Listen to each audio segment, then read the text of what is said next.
UC Santa Barbara for first one of season.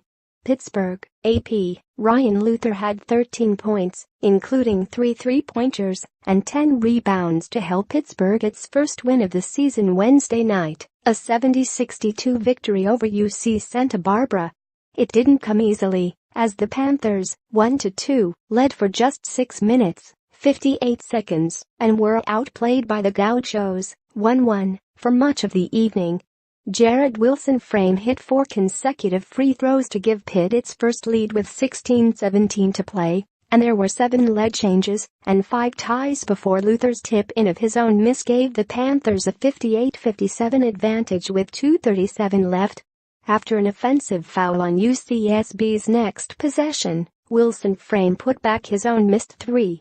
The Gauchos missed a three-pointer on the other end and Wilson-Frame hit another trey to make it 63-57 with 54 seconds to go. Pitt hit 7 of 8 from the free throw line from there to seal it. UCSB shot just 23.5% from the field in the second half.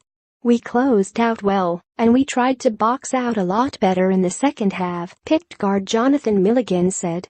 "I think that's ultimately what got us the W today." Wilson-Frame and Milligan had 14 points apiece. Parker Stewart finished with 12 points and Shamiel Stevenson scored 11 for the Panthers. Stewart, despite shooting just 32.3% from the floor, the Gauchos were able to control the game by out-rebounding Pitt 43-35 advantage, including 11-5 on the offensive glass and committing just 8 turnovers. Leland King too had 22 points and 8 rebounds for UCSB, 1-1.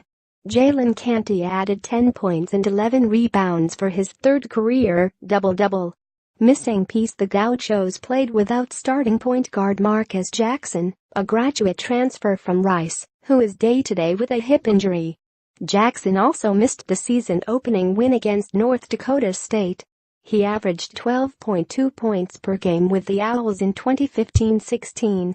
Big picture UCSB, the Joe Pasternak era looks promising for the Gauchos.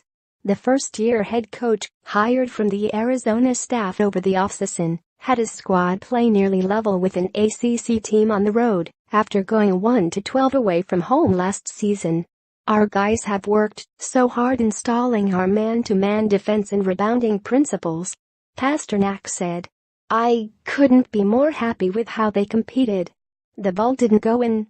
Pitt, though young, the Panthers have had a bleak start to the 2017-18 season, dropping their first 2 games to teams from the Patriot League and Big Sky Conference. After getting into the win column against the Gauchos, the schedule will toughen significantly going forward. Up next, the Gauchos will continue the preliminary portion of the Legends Classic with a visit to Texas A&M on Friday. They are 2-0 all-time against the Aggies, with both victories coming in the 1970s.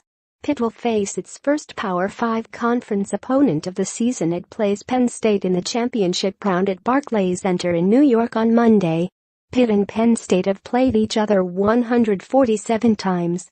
Penn State leads the all-time series, 75-72.